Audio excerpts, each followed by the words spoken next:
Para naman po sa lagay ng panahon, tail end of a frontal system po ang nakakaapekto sa eastern section ng southern Luzon.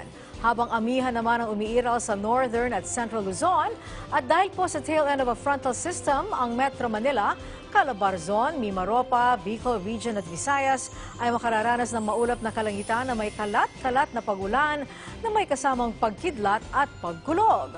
Maulan din ang aasahan sa Cagayan Valley, Cordillera, Aurora, Nueva Ecija at Bulacan, dulot naman ng northeast monsoon o amihan. Dahil din sa amihan, kaya't maranasan ang pulupulong mahinang pagulan ang Ilocos Region at nalalabing bahagi ng Central Luzon.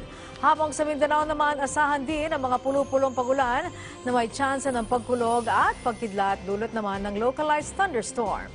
Samantala, silipin po natin ang Metro Cities forecast para sa mga susunod na araw.